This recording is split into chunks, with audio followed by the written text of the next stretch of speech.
Hi, I'm Zack White. I'm a master's graduate from the University of Southampton, and I'm here today to discuss why the Battle of Waterloo was so important. One of the most obvious reasons for why Waterloo is so significant in European history is, of course, that it marks the climax of the Napoleonic Wars.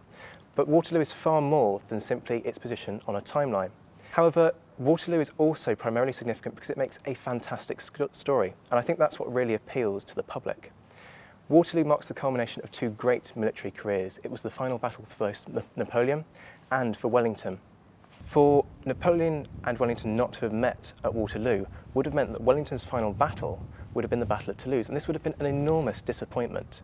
Toulouse in April 1814 was actually a futile battle. It was fought just days before news of Napoleon's resignation arrived in southern France. And in some respects it was a loss for Wellington. He actually lost more men than his opponent Marshal Soult, but it was the fact that the French then withdrew in the night after the battle which made it a tactical victory for Wellington. With Waterloo, there is no such discrepancy. There is no question that this is Wellington at his greatest. Now, it can't be denied that the involvement of the Prussians was crucial. If it hadn't been for the Prussian assistance, then Napoleon and Wellington would never have fought at Mont Saint-Jean on the 18th of June.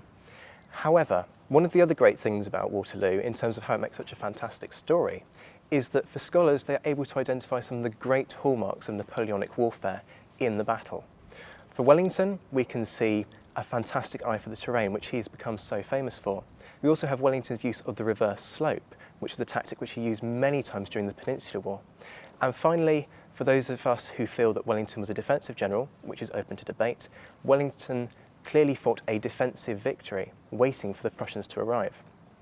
From Napoleon, we see some of the classic tactics which he employed throughout his career, notably the use of columns to move his men forward to attack the British lines, the use of his elite Imperial Guard, which were broken for the first time at Waterloo, and also the use of artillery, massing a grand battery to bombard the Allied lines. From the Wellington papers, which are held here at the University of Southampton's Hartley Library, it was interesting to see just how irritated Wellington had become in the weeks before Waterloo with the British government.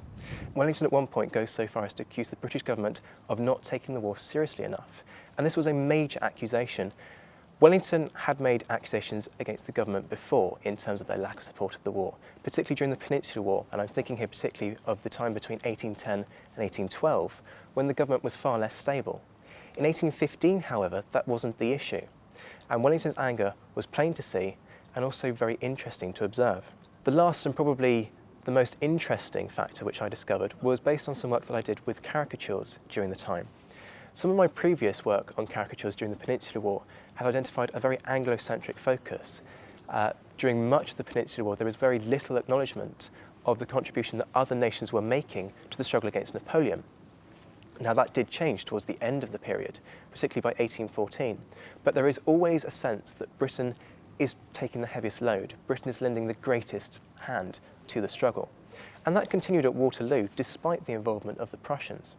Although the Prussian involvement was acknowledged, it was invariably the case that Wellington, or the British, were shown to be taking the greatest involvement in the battle. And this is perhaps understandable given that it was Wellington's defensive stance that initiated the Battle of Waterloo. But nonetheless, it's possible through looking at these caricatures to see where the dominant myth and the tendency to write the Prussians out of history when it comes to the Battle of Waterloo has come from. And so that summarises why I feel, at least, that the Battle of Waterloo is one of the most important battles in European history.